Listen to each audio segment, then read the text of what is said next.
Hi everyone, I'm John Fensel and we're here in downtown Gettysburg, but it's a bit off the beaten path. I'd like to talk to you a little bit about one soldier who fought not far from here, just down the road from the Brickyard, who would become one of the battle's most recognized casualties and also really of the entire Civil War. His story's famous, but this site where he died is tucked away in a place that's really not visited very often. Now, of all the fallen heroes of this epic three-day battle, this Union soldier was unique. He hadn't led a charge, he hadn't captured an enemy flag, he hadn't rescued one of his fellow soldiers under fire or written a dying letter. Instead, he became famous for something very unique. It was a last act of devotion and love for his family, because it was the way that he was found, his death pose, that still today makes the story so memorable and so poignant. After all the armies left Gettysburg, in a secluded spot right here in town near the intersections of Stratton and York Streets, the body of a Union soldier was found by a young girl on Judge Samuel R. Russell's property, not far from the Brickyard. This Union soldier had been fighting behind a fence in the Brickyard when the two massive Confederate brigades attacked that position. Outnumbered 3-1, the Union troops were sent into that chaotic retreat we talked about in our previous program. Almost all of the 154th New York were surrounded and captured by the enemy. With Georgians, Louisianans in close pursuit, the few Federals who escaped made a mad dash for Cemetery Hill just up the way. Among them was this soldier. He ran less than a quarter mile before he was shot and ultimately died right here in the street.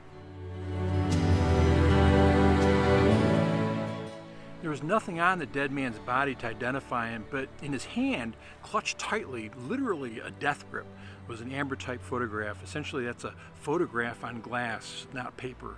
In his final moments, he pulled that piece of glass out of his pocket and fixed his gaze on it. The photograph was freed from that frozen grip, and it was only then that the girl who found him saw that the image on the ambrotype was of 3 young children. The soldier was then buried in an unknown's grave, but the young girl kept the ambrotype.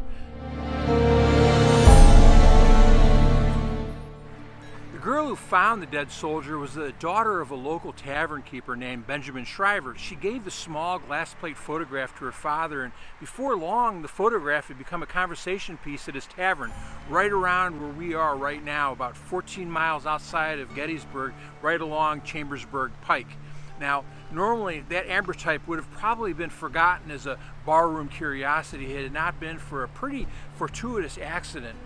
One day, not long after the battle, 4 men who were on their way to Gettysburg to care for the wounded had to stop here in Grafenberg when their wagon broke down. When they visited Shriver's Tavern, they saw the photograph and heard the story of the fallen soldier and that he had that ambrotype in the hand. One of those men was Dr. John Francis Bourne, who was a Philadelphia physician, and he immediately realized its significance, that the photograph was the single clue to identify the dead soldier. He was intrigued, and he ultimately convinced Shriver to give him the photograph so that he could try and locate the dead man's family. During his stay in Gettysburg, Dr. Bourne then made a very concerted effort to make sure that the soldier's grave was then well marked, and then he returned to Philadelphia and came up with a plan. First, he had the ambrotype copied by photographers, creating hundreds of inexpensive copies about the size of a calling card. He knew that having a ready supply of the image would be important because photographs couldn't be reproduced in newspapers at that time, and he also knew that newspapers would play a crucial role in spreading the story of the dead soldier and the ambrotype, and possibly having him also be identified. So back in Philadelphia, Dr. Bourne did exactly that. He used the ambrotype to initiate a PR campaign to figure out just who the unknown soldier was. The Philadelphia Inquirer carried the account on October 19th, 1863, under the headline, "Whose Father Was He?" The column continued with a detailed description of the children's appearance, Dr. Bourne's address, and a request for newspapers throughout the country to spread the story. Many papers across the North reprinted the Enquirer article verbatim, far and wide, and others published their own versions of it. A Philadelphia religious journal, the American Presbyterian, ran the story on October 29th. Several days later, a single copy of that paper made its way to a subscriber in Portville, New York. It's a small town on the Allegheny River in the western part of the state. The issue's owner passed the paper on for others in the community to read, and eventually it reached Mrs. Philinda Humiston, the mother of 8-year-old Franklin, 6-year-old Alice, and 4-year-old Frederick. In early November, Dr. Bournes received a letter from Portville's postmaster written on behalf of Mrs. Humiston in Portville, New York. Dr. Bourne rushed a copy of the photograph to Philinda Humiston in Portville, and when the picture arrived, she stared at the three familiar faces and realized that she was now a widow and that little Frank, Alice, and Fred no longer had a father. And so finally, Gettysburg's most famous unknown soldier could now be identified as Sergeant Amos Humiston of the 154th New York Volunteer Infantry Regiment. The American Presbyterian broke the news on November 19, 1863, the same day that President Abraham Lincoln delivered his address at the dedication of Soldiers National Cemetery in Gettysburg. Amos Humiston's story and how he ultimately ended up here on Stratton Street in Gettysburg after being raised on the upper Susquehanna as a child and living the life of a New England whaler is also fascinating. We'll cover that story separately in another program to follow. But soon after the news of Sergeant Humiston's identification passed from newspaper to newspaper across the North, it was announced that Dr. Bournes would travel to Portville to meet the Humiston family. On January 2, 1864, Dr. Bournes was accompanied by the Reverend Isaac G. Ogden of the Portville Presbyterian Church and a small group from the town to visit the Humiston home. When Dr. Bourne handed the blood-stained ambrotype to Philinda, Reverend Ogden noted, "Her hands shook like an aspen leaf, but by a strong effort she retained her composure." After giving the children some presents and visiting with their mother for a while, the visitors knelt with the family in prayer. Before leaving, Bournes presented Philinda with the profits from the sale of copies of the picture. It was much needed as Philinda Humiston was trying all the while to support her 3 children by working as a seamstress and was also relying on the generosity of her Portville neighbors.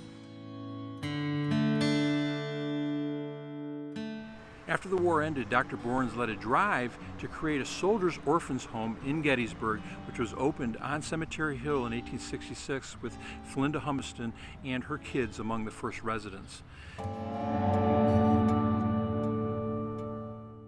Meanwhile, Amos Humiston had been reinterred in Grave 14, Row B of the New York section of the Soldiers National Cemetery, directly adjacent to the Baltimore Street orphanage that was inspired by his story. On the day they arrived in Gettysburg, Frank, Alice, and Fred decorated their father's grave with flowers, and in June 1866, Philinda Humiston was granted a widow's pension of $8 a month. 3 years later, Philinda remarried and they relocated to Massachusetts. You know, in the years since the Civil War, the Humiston story has become a favorite story told during all the Gettysburg tours and accounts of the battle.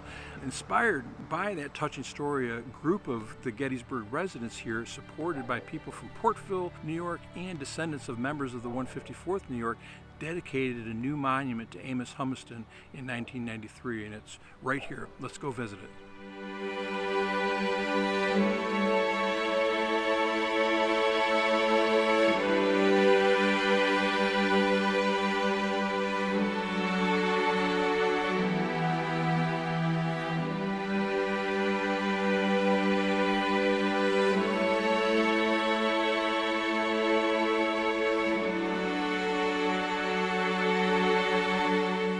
Located on North Stratton Street at the Gettysburg Fire Station, right where we're at right now, near the exact spot where Amos's body was found. Now, what's also significant about this memorial is that it's the only monument to an individual enlisted man that stands today on the Gettysburg battlefield. Just think about that and all the thousands of other enlisted men who died on this battlefield and bore that extraordinary burden.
At the Amos Humiston Monument on Stratton Street in Gettysburg, I'm John Fenzel.